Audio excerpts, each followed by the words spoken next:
The G-Wagon.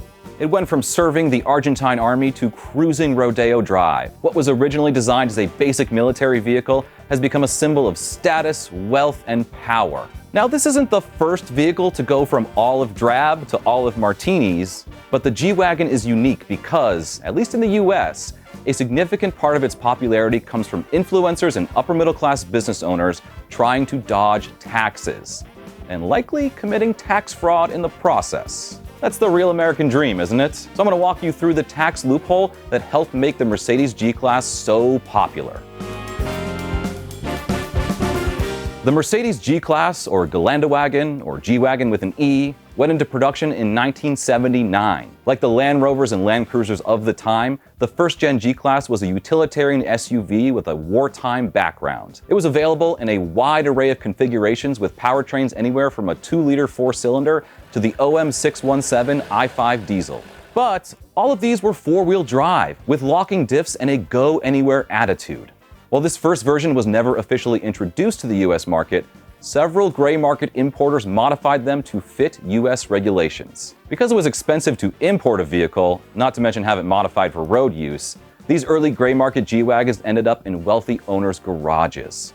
The G-Wagon started to become an underground marker of wealth, but it was still too utilitarian to really match that vibe. It wasn't until 2002, when the G-Class was officially introduced to the US market, that it started to become a true luxury vehicle. By that point, the W463 chassis shared a similar silhouette to the original G-Class, but it had a leather interior, and the main thing it needed to succeed in the US, a big old engine.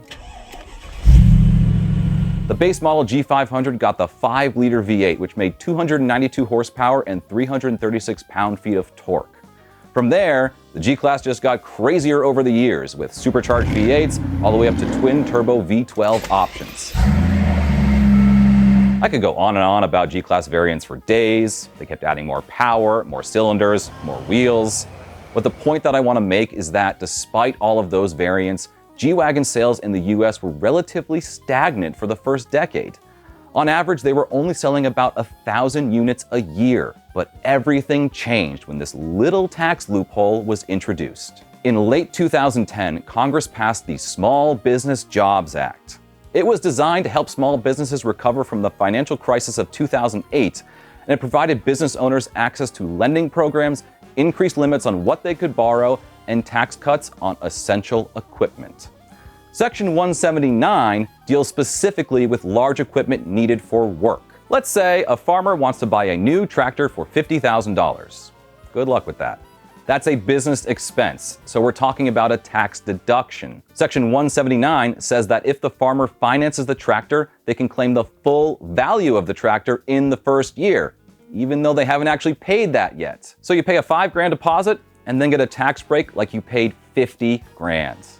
Economics. This is very straightforward with businesses that need to buy unique large equipment like for a kitchen or construction, but it gets a little murky when we start talking about road vehicles. Section 179 says that a road vehicle can be eligible for this tax deduction if it is used primarily for business and rated between 6,000 pounds and 14,000 pounds gross vehicle weight, which is the max allowable weight including the vehicle itself, passengers, cargo, and fluids.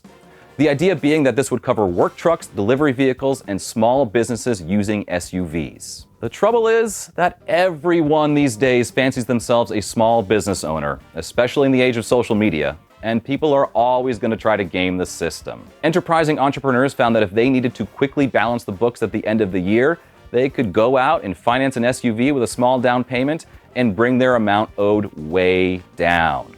One of the most expensive vehicles that qualified for Section 179, and therefore the biggest tax deduction, was, you guessed it, the Mercedes G-Class. Even though almost no one is taking a G63 AMG to a job site, it would have technically fit the Section 179 requirements as written. And if you are that guy, you know what you'll need? Really good floor mats. But not just any mats, Tux Mat. Laser scanned to be a perfect fit for more than 600 makes and models, Tux Mat is durable, luxurious, and offers extreme coverage. With high sides and secure attachments, Tux Mat has the absolute best full-edge wall-to-wall protection. Mud, pet hair, sand, spills, you name it, These mats will protect your carpet against them all. Enjoy them risk-free with a 30-day money-back guarantee, easy returns, and a lifetime limited warranty. Find your extreme coverage floor mats today at tuxmat.com. By 2013, G-Wagon sales in the U.S. had more than doubled from what they were before the Small Business Jobs Act. Because just about anything can be a small business, the G-Wagon became the company car of many small companies. If you're wondering why your local gym owner or bus stop attorney drives a G-Wagon, this is why. Not only was the G-Wagon an indicator to the world that your business was succeeding, it was now actually a smart financial decision. Accountants began recommending them to clients, and even Mercedes dealerships added special pages on their websites dedicated to explaining Section 179. These have some basic boilerplate text about the tax code, but they specifically reference how the G-Wagon might be a smart financial investment for your business. Eventually, the G-Wagon write-off became a self-fulfilling prophecy.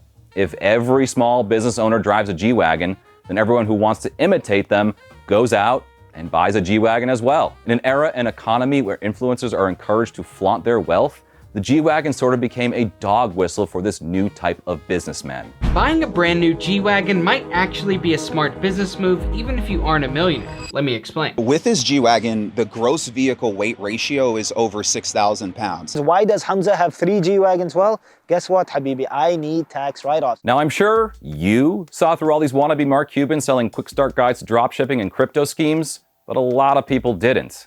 And outside of the G-Wagon's presence in music, pop culture, and social media, the big German SUV was now as much a part of the entrepreneur starter pack as the Rolex Submariner.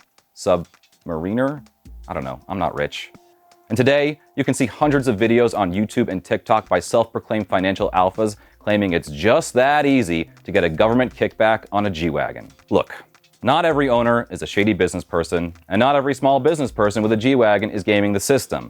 You can even be charitable and say that there are likely a lot of influencers for whom the G-Wagon is a legitimate business expense and therefore correctly qualifies for Section 179 by the letter of the law. But a lot of folks just didn't do it correctly. U.S. taxes are incredibly hard to navigate, especially if your business makes use of luxury items in an unconventional way.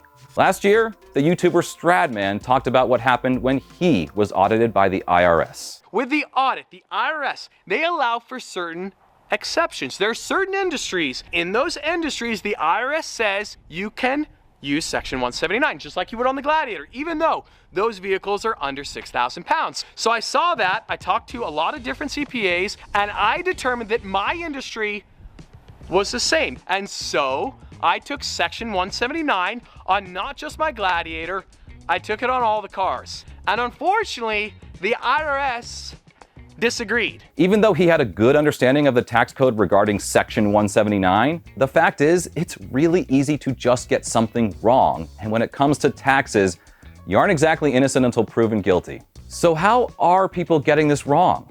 Well, let's start with the fact that Section 179 only applies to an LLC or an S-Corp. If you're an independent contractor or run a business using a DBA, you're not supposed to be able to take advantage of this tax credit. Next, there's the term business use.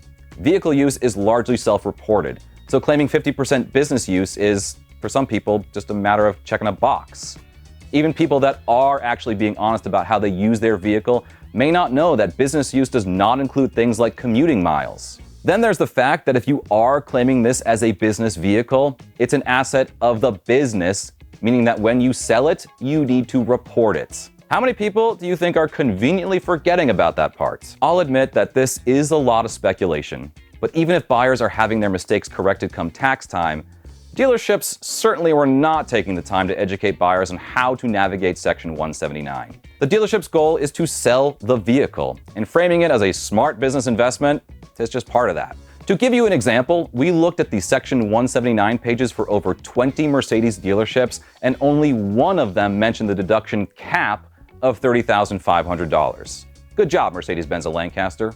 Now, it is still possible to claim 100% of your new SUV's value, but the rest has to be deducted using a different section of the tax code called bonus depreciation. Bonus depreciation was only introduced in 2017 with the Tax Cuts and Jobs Act. It added the ability to claim 100% of the depreciation on qualifying assets for 2017, dropping all the way down to 40% as recently as last year. Although 100% bonus depreciation has been reinstated as of this month, the point is it's still not as simple as many people think to file this correctly. And last year, Mercedes sold over 10,000 G-classes in the US, over 10 times what they were selling before the tax incentives. But is it fair to say the G-Wagon's popularity all comes down to Section 179? Probably not. I mean, it is a ridiculously capable truck that pretty much stands alone with its combination of luxury, ruggedness, and timeless boxy design. There's a reason why Mercedes made the electric version look exactly like the gas one. Its appeal goes beyond the potential for a sweet tax break. But it surely helps. We reached out to Mercedes to ask how they see it, if they've intentionally pushed Section 179 awareness onto dealers, or if the G-Wagon's association with the loophole has influenced how they've designed or positioned the vehicle in the market.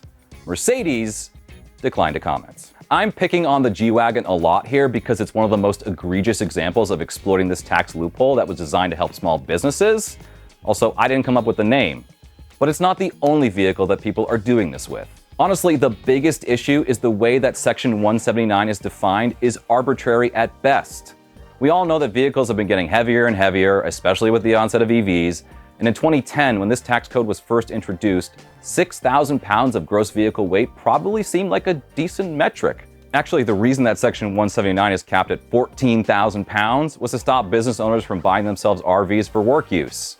In 2010, a base model Ram 1500 barely qualified for Section 179.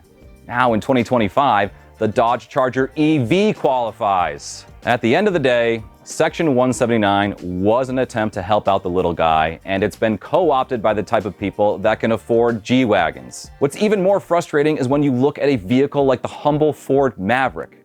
This was a truck pitched by Ford to small businesses for fleet use, delivery, equipment hauling, and just general light work.